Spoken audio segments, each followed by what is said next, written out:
addicted to it. Assalamualaikum warahmatullahi wabarakatuh. Perkenalkan, nama saya Desti Eka Liviana dengan NIM 2021111395 dari kelas 1H Manajemen.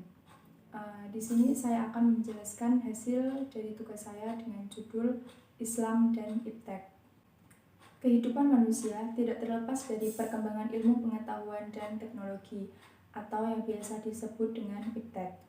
Iptek hadir untuk menunjang segala aktivitas manusia, dan mau tidak mau, siap tidak siap, manusia selalu dihadapkan dengan kemajuan teknologi yang terus bergulir.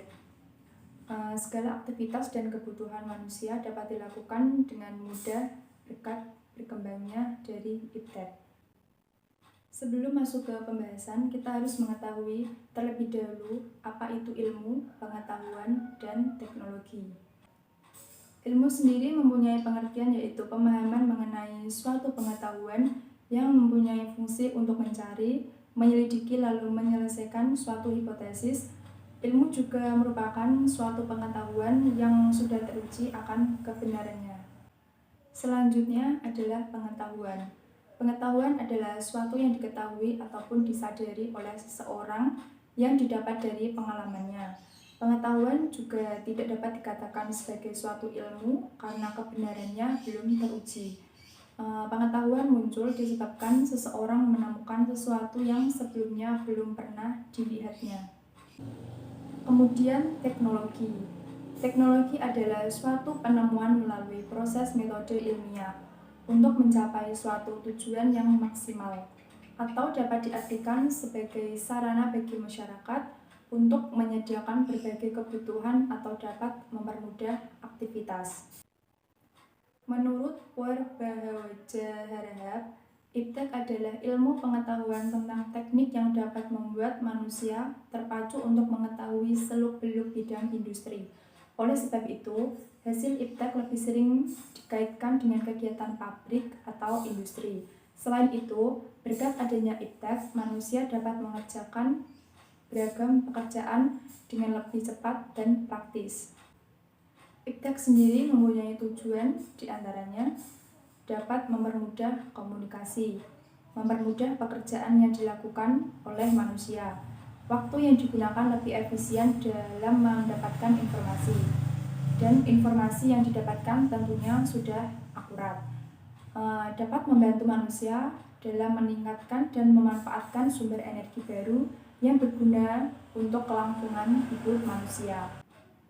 Saat ini, Iptek telah berkembang sangat cepat dan pesat.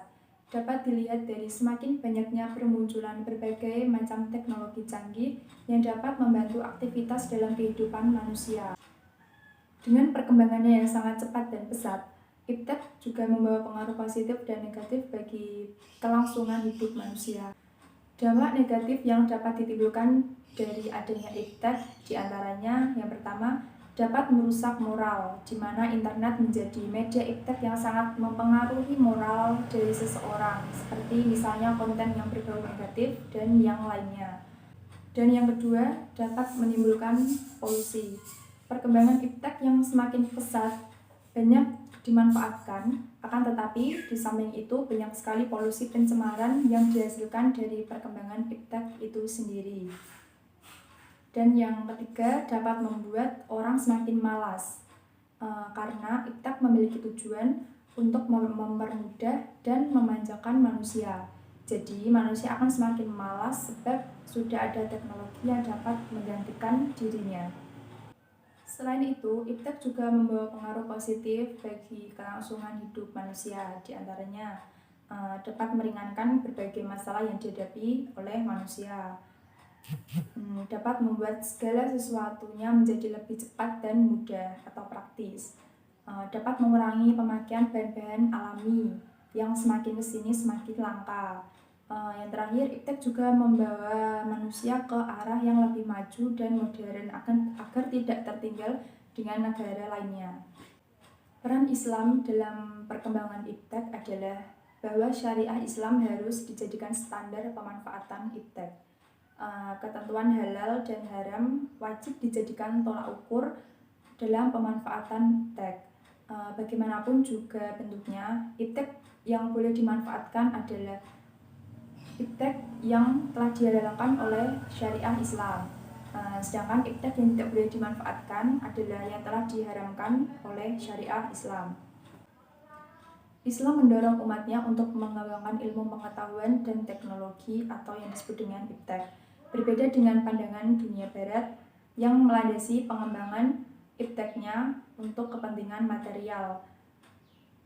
Islam mementingkan pengembangan dan penguasaan iptek untuk menjadi sarana ibadah. Pada dasarnya, kita hidup di dunia ini tidak lain untuk beribadah kepada Allah Subhanahu wa Ta'ala. Tentunya beribadah dan beramal harus berdasarkan ilmu yang ada di Al-Quran dan Al-Hadis. Tidak akan tersesat bagi siapa saja yang berpegang teguh dan sungguh-sungguh berpedoman pada Al-Quran dan Hadis. Di antara ayat-ayat Al-Quran yang menjadi landasan iptek antara lain Al-Quran Surat Ar-Rum ayat 22, Al-Quran Surat Al-An'am ayat 97, dan Al-Quran Surat Yunus ayat 5. Ayat-ayat itu secara jelas menggambarkan fenomena alam yang selalu dihadapi dan mengiringi perjalanan hidup umat manusia untuk dipahami, diteliti, sehingga lahirlah pengetahuan dan teknologi. Dalam Al-Quran dan Hadis sangat banyak ayat-ayat yang menerangkan hubungan antara ajaran Islam dengan ilmu pengetahuan serta pemanfaatannya yang kita sebut dengan iptek. Hubungan tersebut dapat berbentuk semacam perintah yang mewajibkan, menyuruh, mempelajari, pernyataan-pernyataan, bahkan ada yang berbentuk dengan sindiran. Semua ini tidak lain adalah menggambarkan betapa eratnya hubungan antara Islam dan iptek sebagai hal yang tidak dapat dipisahkan satu dengan yang lainnya. Tegasnya, hubungan antara Islam dan iptek adalah sangat erat dan menyatu. Kita dapat melihat sendiri bagaimana pandangan Islam terhadap iptek. Dalam pedoman utamanya Al-Quran, banyak disebutkan sesuatu yang berkaitan dengan iptek. Hal ini menunjukkan bahwa Islam sangat erat dengan iptek. Jadi, perkembangan ilmu pengetahuan dan teknologi ini merupakan wujud dari implikasi Al-Quran yang sebenarnya. Demikian penjelasan mengenai Islam dan iptek dari saya. Apabila terdapat kekurangan ataupun kesalahan kata dalam penyampaian, saya mohon maaf yang sebesar-besarnya. Wassalamualaikum warahmatullahi wabarakatuh. Thanks for watching.